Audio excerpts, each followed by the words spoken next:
Hello everyone and welcome back to my anime journal.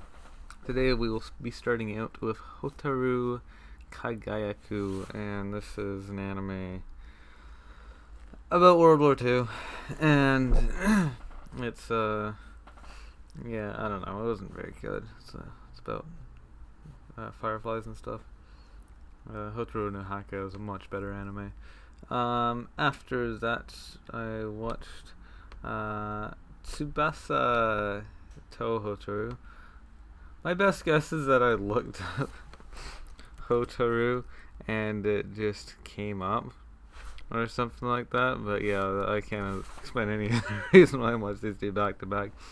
But yeah, this is an anime. I actually saw the other OVA, the kind of feature-length OVA of it, and then I watched the short version, which was alright.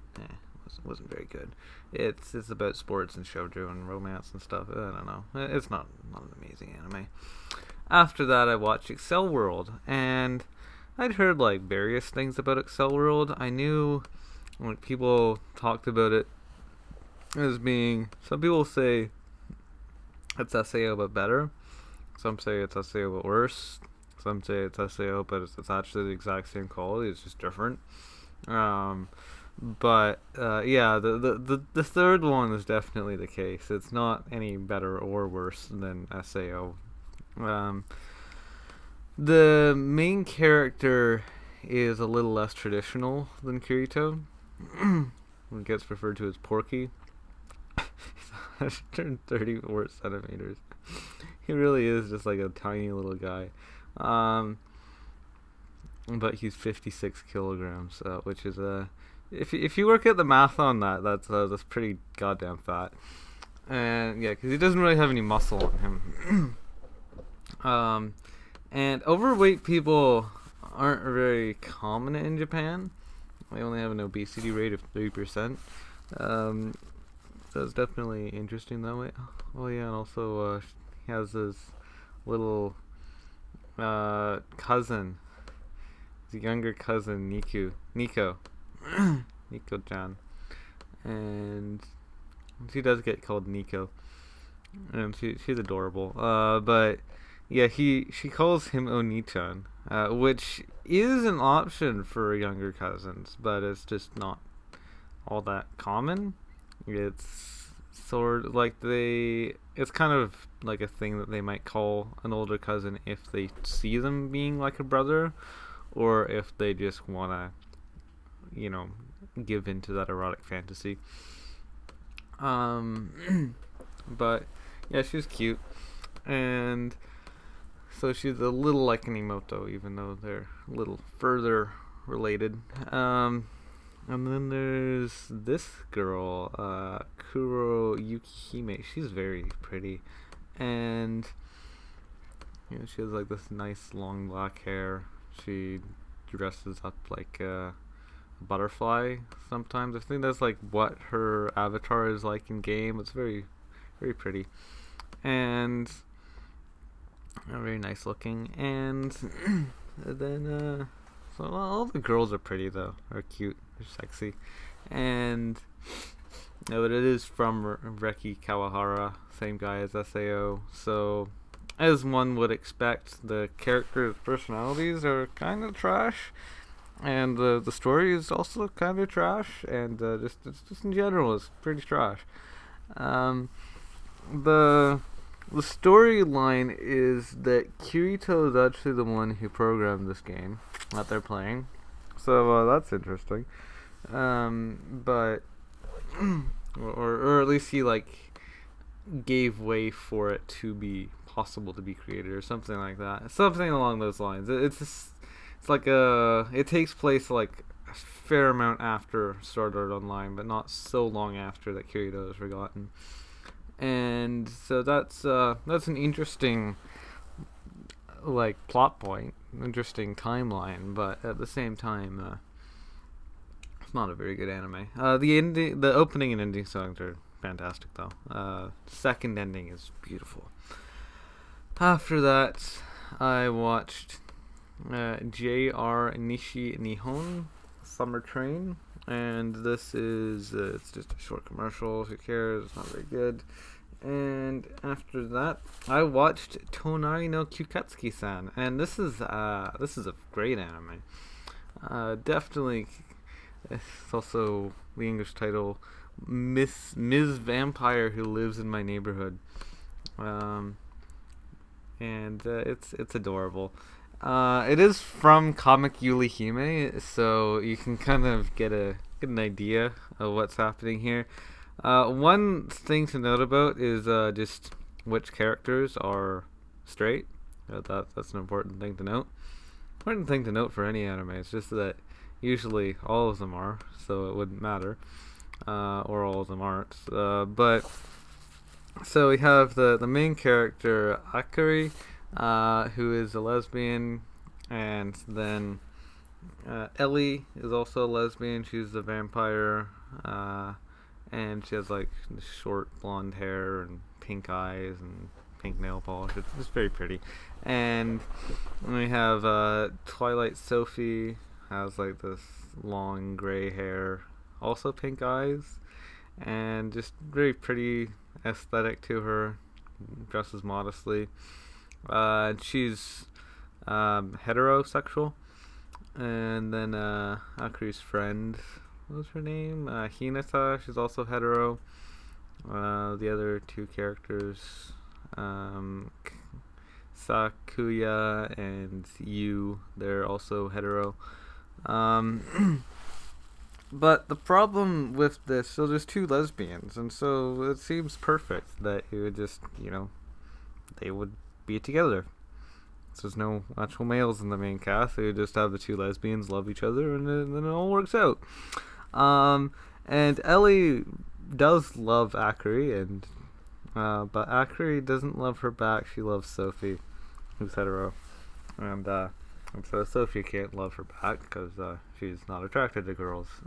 So that's a little predicament for both of them, for really anyone involved, except like Hinata and the other two girls who aren't really affected by it. Hinata is also very pretty though.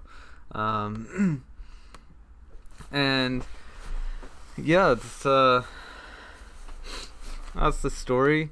Akari goes and finds Sophie in the forest because she has a fetish for vampires, and so she goes in there, finds Sophie, and becomes friends with her. Tries to become her girlfriend, doesn't work out. Gets introduced to Ellie, who's Sophie's friend, and Ellie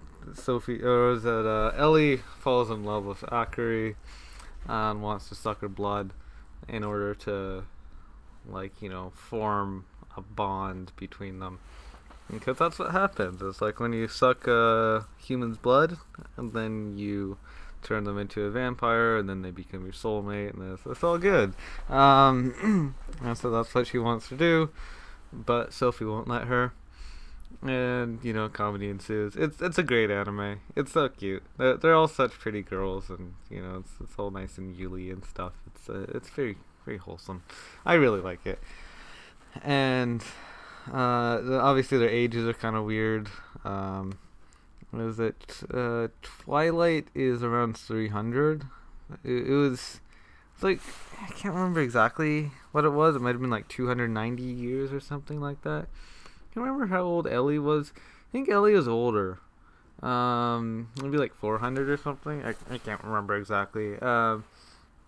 But yeah, they're both quite old, even though the other main characters being around 16, they kind of all fit in. It's like they're just all peers, but it's like they're actually really old. The two vampires are super old.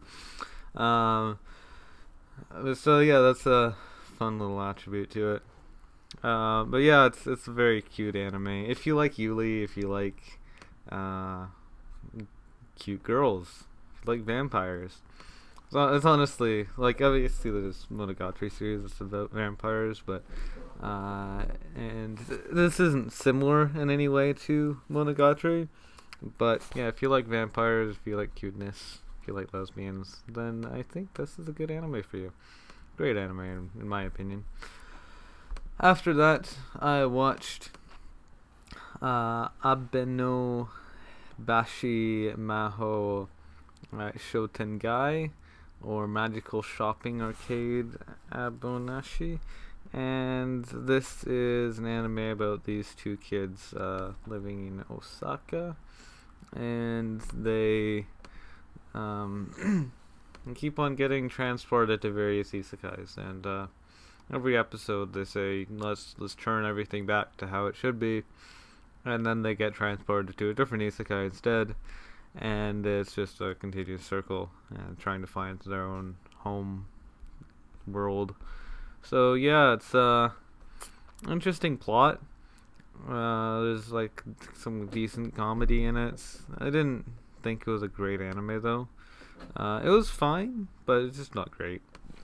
And after that, I watched Chisana Penguin Lolo no Boken, or The Adventures of Scamper the Penguin.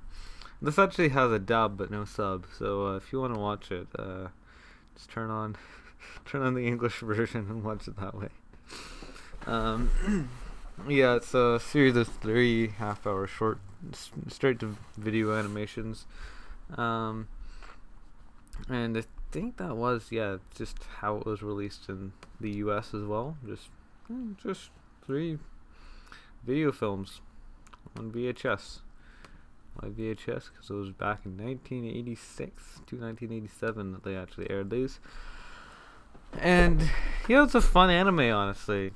It's about all these penguins and stuff, and they, do their penguin-y things. I think it had some decent comedy, and I think, a bit of romance as well. It was fun though. I liked it.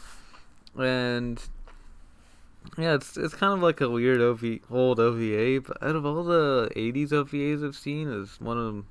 Oh, I mean, it's wholesome. It's not just like people killing each other and just being like bad as hell and done on a budget of $1,000 an episode. But and so this is like for kids, but it's I don't know. It's just so wholesome. And also, it's like nostalgic for me because I grew up with Club Penguin. But yeah, it's such a fun little anime. It makes me feel like a kid again. And so yeah, I would recommend that if you have any kind of nostalgia for things similar to it. And after that, I watched Chironup no Kitsune. This is a World War II anime movie, and its main characters are these. It's about these foxes, but the thing about foxes in World War II is that when the soldiers would go in, they would consider the fox hides to be like this thing that they could steal. Sort of like how when you go into a place and just like pillage it, you go around and just like steal things from people's houses. And yeah, so one of the things that they stole for money was fox hides, and they wouldn't steal it from humans, they would steal it from the foxes. They would murder the foxes and then steal their hides. It was just a common thing to do. Obviously, it's not moral. It's not moral to go into people's houses and steal their stuff either. Like, it's not like these people are good to anyone. But it just being from the fox's point of view, it kind of makes it seem like, oh my god, these monsters who go in here and murder us. So yeah, it's an interesting perspective on it, and yeah, it's one of the more unique World War II anime, because usually it's from the perspective of the humans just seeing this war around them and being torn apart from their family, maybe seeing like their brother or their husband or someone be sent off to war, and so seeing it from the animals' point of view, it's interesting. It's very different. If wasn't an amazingly done anime, like the direction could have been better, the writing could have been better. But if you've seen a lot of World War II anime, or if you're you're curious about that kind of thing, it's interesting. It's definitely a different perspective on it. It's cool. After that, I watched Hiro Gurashi no Shogakusei. And this is a very strange anime because it's actually in portrait mode. Like it's meant to be watched on a phone, and it's not in landscape, in portrait. So, and I watched it on a computer because I don't really watch much on my phone. So that's strange. It's a weird way of airing an anime, but it's still fun. And they have, interesting stuff. Obviously, because of the orientation, the subtitles don't work super well because there's not a ton of room to actually display them. But yeah, it's neat. It's a very unique anime. The actual story itself and the characters, like it's about a girl working in a restaurant or something, and I don't know, I guess there's some comedy to it. The character isn't that bad, but overall, in terms of like rating it as an anime, it's not amazing. But it's a very unique anime, so it's kind of cool for that. And after that, I watched Wild 7, and it's an OVA. Another old. It's a 90s OVA, 2 episodes. It's not very good. It's a biker something anime. It's also got a TV series, which is interesting. Not many of these old OVAs got a TV series, especially one that's like tied into it. But the manga is quite a massive freaking manga. It's 48 volumes. Oh my god. That's actually huge though. Cause I know like the anime is 2 episodes of an OVA and then 13 episodes of a TV series. But say like there was that one I can't remember the name of it, but it was like 20 volumes and it got a 13 episode anime. I was like, okay, yeah, no, you can't do that. It's just way too short. But it's like more than twice as long. Anyway, it's about a policeman killing their victims. And yeah, it wasn't very good. It's kind of one of those sort of like manime kind of things where it's like super manly, but it's not very well done. And so it's fun to watch. You can watch with alcohol or with friends or with both. And after that, I watched UFO Nitsukamata Kodomotachi, and this is, I believe, was this one of them? It's just an educational anime though. From 1990s. It's very poorly done.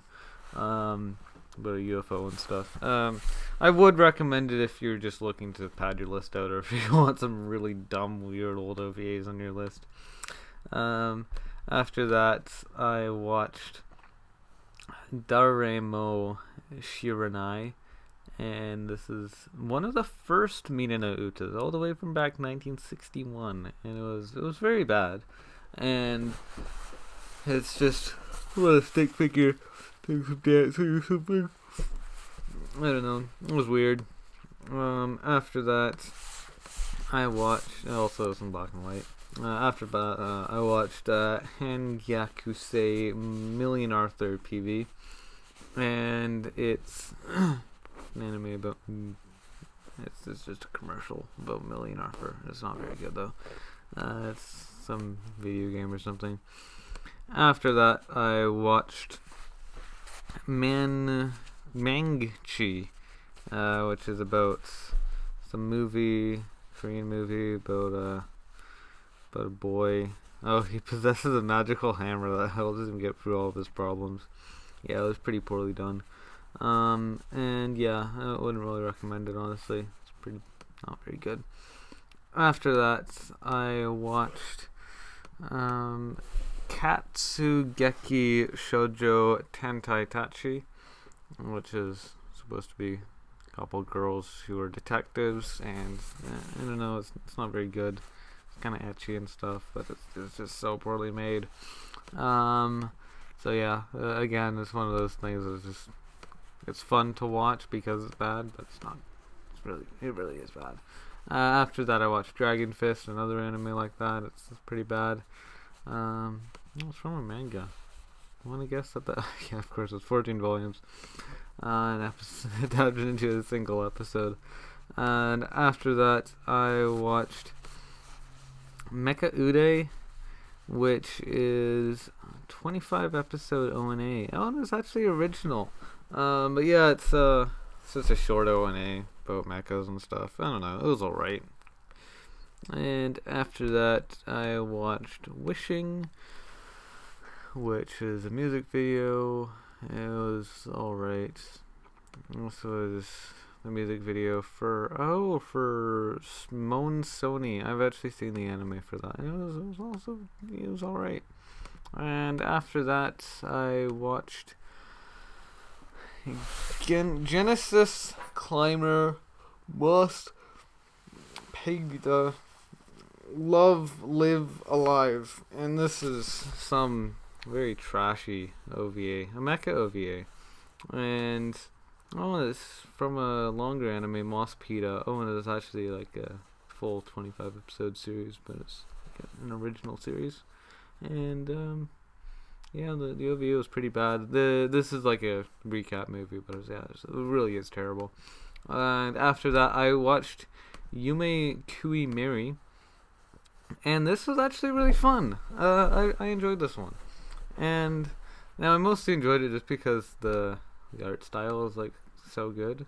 Like just look at the main girl. Look at how pretty she is, and she has like these like purple triangles below her eyes. She has like the short purple hair, and she has like this just such a beautiful little fang.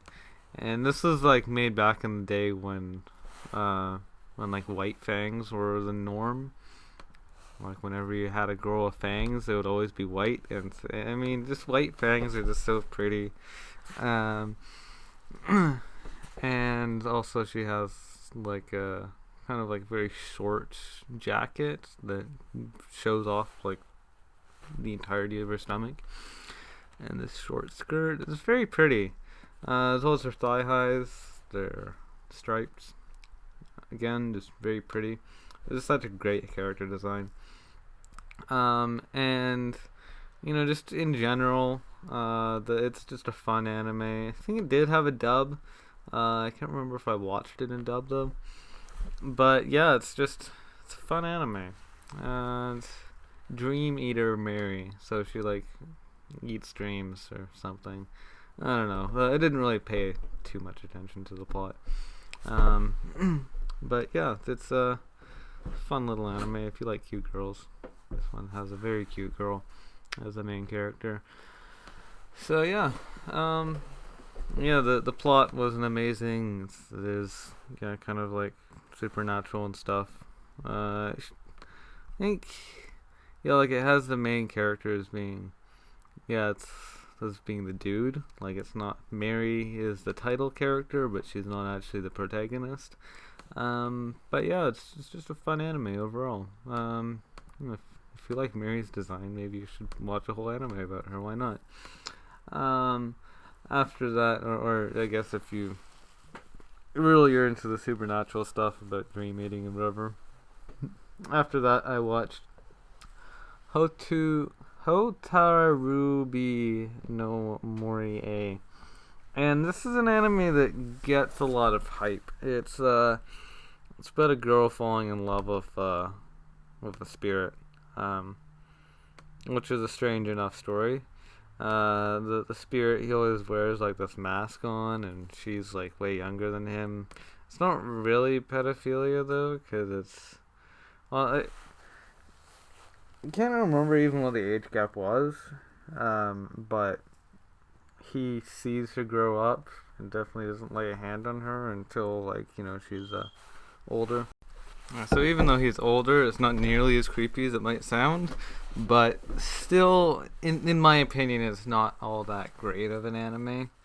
Like, people make it out to be like this fantastic masterpiece, but yeah, I don't know. I didn't really think it was all that good. So, I mean, you probably still will like it if you're one of those majority, but if you're like me, then you wouldn't find it as interesting. But yeah, it is, yeah, like a shoujo kind of romance-ish anime. And after that, I watched Hoshigare Hime no Boken, which is just another one of these short OVAs for children from the 90s, and it wasn't very good. After that, I watched Lilac, which is a music video, and it was decent. I liked it. It's from... Oh, it's just, there's a couple other music videos that are related to it. I think it's just that they're all from the same singer. Yeah, that's neat. And after that, I watched Meng Shen, or also known as Adorable Food Goddess or Cinderella Chef. And yeah, she's brought into like this isekai as a princess. She doesn't want to be a princess, she wants to be a chef. It's like, no, you can't have woman in the kitchen. That's preposterous. Only men can cook. But she does such a good job. Yeah, no, that sounds like like some kind of like weird fantasy kind of sexism there. But yeah, they kind of don't see her as being a good cook because she's a woman, but she's able to prove them wrong because she's just such a good cook. And also she's a princess, so she's like considered to be like this high status. And it's like, no, we can't have you wasting away your body with cooking. And it's like, no, I want to do this. I stop putting these shackles on me. And so yeah, she's still a princess, but she's just a fantastic cook. And she impresses them with her great cooking because they don't believe that a woman could cook well. And so yeah, it was I really enjoyed it. It's a fun anime, or I'd say donghua. It's Chinese, and so yeah, it's I liked it. I would recommend it. It's also an ONA, so if you like to get more of those, or if you don't like ONA, like there's nothing wrong with it because it's actually really good. But yeah, I'd recommend it. And after that, I watched Murdoch Scramble, the first compression. It's a movie. It's not very good. It's like an hour. There's two others that is kind of ecchi. I don't know. I didn't really like it. And so yeah, I don't know. I wouldn't recommend it. After that, I watched Bach and White Jammin' Cats, and this is an e-rotary meatery, and it's pretty bad, like below average even for new rotary. And after that, I watched Lightspeed Days, another e-rotary meatery. And after that, I watched Fire Me Up, another e-rotary meatery. None of them are very good. And after that, I watched Hunter x Hunter Pilot, and it's a pilot for Hunter x Hunter, and it's not very good. Well, it's all right, but it's not that good. I think someone recommended it to me just to test out how good Hunter x Hunter was. And this is like, it's a pilot for the first one, like the 1999 version, which isn't the one most people want you to watch anyway, although there's some people who say that the 1999 version is better. But yeah, that's it. That's the pilot. So it's not good. After that, I watched Momokuri, and this is a great anime, honestly. This is like it's very similar to Show Bitch and Girlfriend X in the way that it's a romance between a pervert and another pervert. Like where the girl is the more perverted one.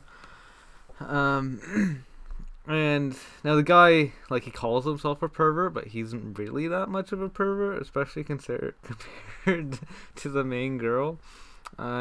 She's like a year older than him, which, like, isn't that big of an age gap, but for, like, middle school. Was it high school? I think it was middle school. But anyway, so they're younger, so for him to be dating, like, his senpai, it seems like, wow, I have like this older woman who I'm dating, but she sees him in such a weird way. Like, she has all of like this weird stuff that she's collected from him, and even after becoming his girlfriend, she continues to collect weird stuff of his, and it's really the problem of hers. That's sort of this weird addiction. And that's why it's similar to Girlfriend X, where it's like the girl forces the guy to drink her spit. That's creepy as hell. She doesn't force him to drink his spit, thankfully. But yeah, she's still definitely a pervert, and she's not actually honest to him. Like, she wants him for her own weird sexual desires, and she gets him, but she's still so secretive because she realizes that he would consider her to be weird if he knew what she was doing. So yeah, it's definitely a strange anime. It's like the art style is just adorable though.